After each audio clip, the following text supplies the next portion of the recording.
The first thing you notice when plants disappear isn't the air. It's the silence.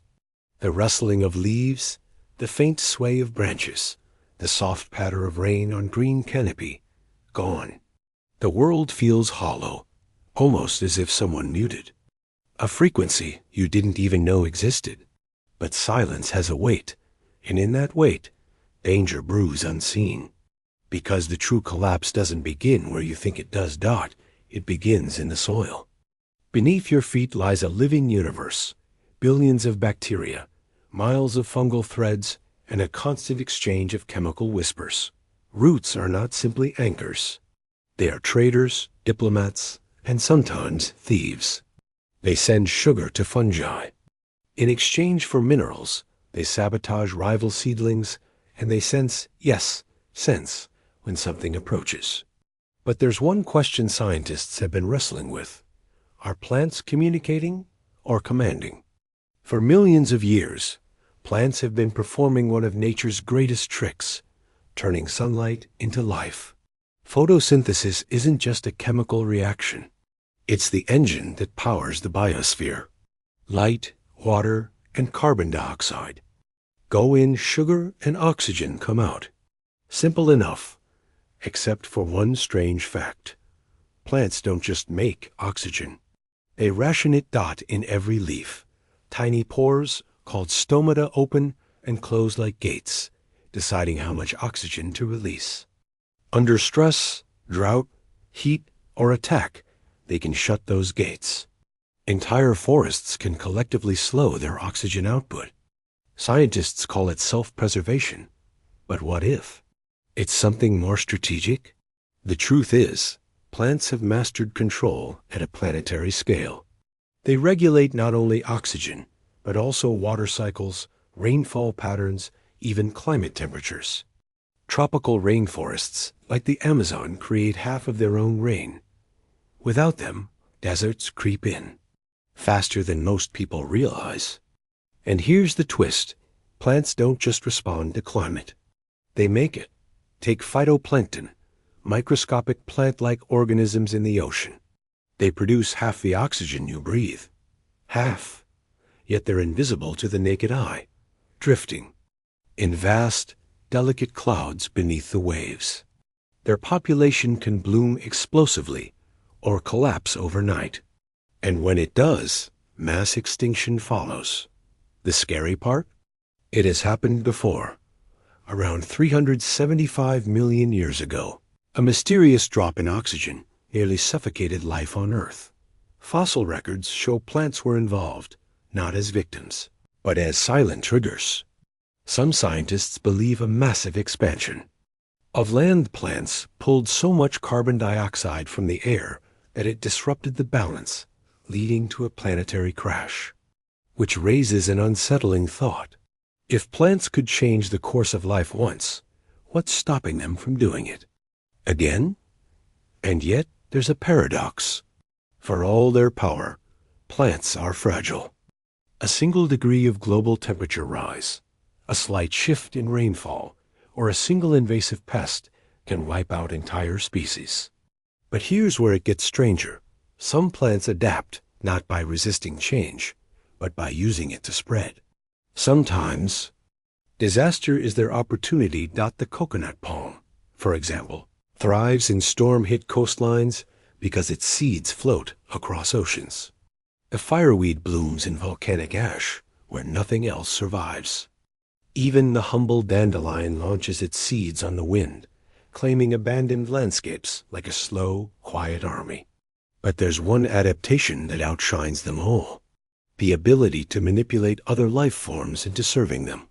We think of bees as independent pollinators, but in reality, they are employees in a plant-run economy. Flowers lure them with nectar, then dust them with pollen. A job assignment disguised as a snack. Even humans are part of this system. Crops feed us, and in return, we clear land, plant seeds, and protect the plants that serve us best. Feels like partnership. But is it control? Consider wheat. 10,000 years ago, it was a wild grass. Today, it covers more land than any other plant species on Earth. How? Not through its own mobility, but through ours. We plant it, water it, defend it against pests, and carry its seeds to every continent. In exchange, it feeds us. But here's the eerie part. Wheat has genetically changed to better suit our needs, while making us dependent on it. So who's really in charge? The deeper we look, the more this relationship feels less like domestication, and more like domestication in reverse. Plants shaping animal behavior is not a fantasy. It's observable biology. The scent of ripe fruit, the sweetness of sugarcane, the caffeine in coffee, all chemical manipulations designed to keep certain species coming back for more. And caffeine itself hides a stranger secret, one that links plant chemistry to addiction. Caffeine, we treat it as a gift, a morning miracle in a mug. But for plants, it's not about kindness. It's a weapon. In the natural world, caffeine doesn't exist to keep you awake. It exists to keep other plants down. When plants drop leaves rich in caffeine, the chemical seeps into the soil, poisoning the roots of competitors. This silent sabotage is called a lullabithy, chemical warfare in the plant kingdom. The irony? While caffeine kills rivals, it makes certain animals, like us, more active, and more likely to spread the plant's seeds. A perfect double game. And caffeine is just one tool. Plants produce an entire arsenal of biochemicals, alkaloids, terpenes, phenols, some toxic, some addictive, some both. A deadly foxglove can stop a heart. The poppy can numb pain or create dependency. Nicotine keeps insects from chewing leaves, but in humans, it creates a craving so strong that we cultivate millions of acres of tobacco, effectively expanding the plant's empire. It's almost as if plants are running an underground network of chemical deals, and we're the delivery agents. But chemicals aren't the only weapons. Some plants fight physically. The acacia tree, for instance, grows vicious thorns to protect itself from grazing animals. But here's where it gets clever. It also hires bodyguards. Tiny ants live inside the hollow thorns, fed by nectar the tree produces. In return, the ants swarm and attack anything that tries to eat the tree's leaves. A plant employing an army dot in South Africa, acacias even take things further. When one tree is attacked by a giraffe, it releases ethylene gas, a chemical alarm that drifts downwind. Neighboring trees smell the alarm and pump their leaves full of tannins, chemicals that can sicken or even kill the giraffe. But here's the eerie twist. Giraffes have learned to walk upwind when feeding, so the alarm doesn't reach the next tree before they do. An evolutionary arms race, fought in silence. And then there's the world beneath our feet, the root. Networks that connect plants in ways we're only beginning to understand. Through fungal partners known as mycorrhizae, plants form underground internets where they share nutrients, water, and information. A dying tree might send its remaining sugars to its seedlings. A shaded plant might receive carbon from a sunlit neighbor. But not all of it is kindness. Sometimes it's espionage. Some plants send chemical signals that suppress the growth of rivals through these same fungal channels. Others eavesdrop on stress signals from different species, preparing defenses before the danger arrives. It's as if the forest floor hums with coded messages, a living, breathing intelligence without a brain. But that idea, that plants might have something like intelligence, is controversial and unsettling. The term scientists sometimes use plant neurobiology, not because plants have neurons, but because they display behaviors that mimic decision-making. Roots grow toward nutrient-rich soil and away from toxins. Stomata adjust to balance water loss and carbon intake. Vines search for supports to climb, sometimes even avoiding previously used paths. And then there's the strangest discovery. Plants can learn. In one experiment, scientists dripped water near a plant's leaves. At first, the leaves folded in response to protect themselves, a normal reaction. But over time, the plant realized the water wasn't harmful and stopped reacting. When tested weeks later, it still remembered. No brain, no neurons, but memory. If plants can learn, remember, and communicate, then the world we live in isn't just green. It's aware. And if it's aware, then every field, every forest, every garden might be quietly watching us right now. The unsettling part?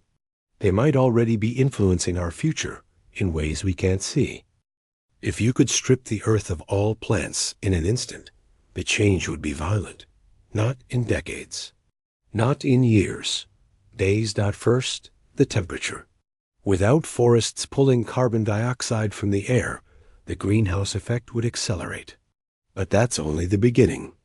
The Amazon rainforest, often called the planet's lungs, produces not just oxygen, it generates its own rain. Remove the trees, and the rainfall stops. The land bakes. Within weeks, drought would spread across continents.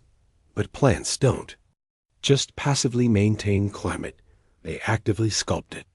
In the Arctic, dwarf shrubs trap snow, insulating the soil and keeping it warmer than the air above. In tropical jungles, towering canopy trees shade the forest floor, creating a cool, damp world where thousands of species can survive.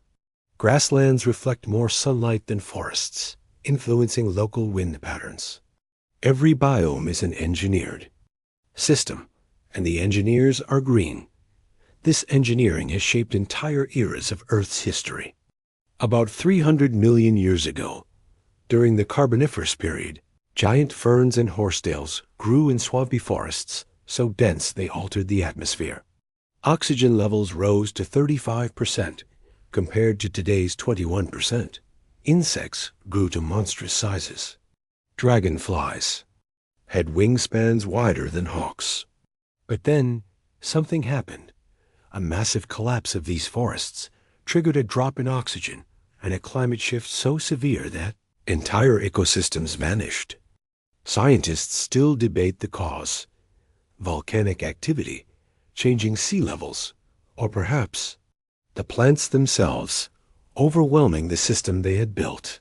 It's a reminder that control cuts both ways, and if plants have crashed the system before, they could do it again. Today, vast swaths of forest are vanishing, not because plants choose it, but because humans cut them down. Yet in some places, the greenery fights back. Kudzu, dubbed the vine that ate the South, spreads over highways and houses, swallowing anything in its path. Invasive mangroves are colonizing new coastlines as sea levels rise. When given an opening, plants don't hesitate to take territory. Real question isn't whether plants can survive without us. It's whether we can survive without them. Imagine a near future where a sudden plant disease, accelerated by climate change, wipes out a critical oxygen-producing ecosystem. The atmosphere thins. Breathing becomes difficult at high altitudes. Food chains collapse as crops fail and wild plants die. Humanity races to develop artificial oxygen production and synthetic food, but the scale is overwhelming. In the chaos, certain plants, resistant to the disease, begin to dominate, spreading into abandoned cities. Their roots crack concrete. Their leaves blanket rooftops. It would look like nature reclaiming the earth. But in truth, it would be a new plant regime. And here's the twist. Some scientists are already working on giving plants more power. Through genetic engineering, we're creating crops that resist drought, trees that grow faster, algae that produce biofuels. It sounds like progress, but altering the green architects of our planet carries a risk we barely understand. If we change the plants, we might change the climate in ways we can't undo. Perhaps the most chilling thought is this: we think we've domesticated plants, but for thousands of years, they've been domesticating us feeding us, addicting. US guiding our movements, even shaping our civilizations. What if our greatest dependence is not just biological, but strategic? Somewhere, in the whisper of leaves and the unseen pulse of roots, the Earth's true rulers may already be deciding the shape of the future. And when that decision comes, we won't hear it in words. We'll feel it in the air we breathe,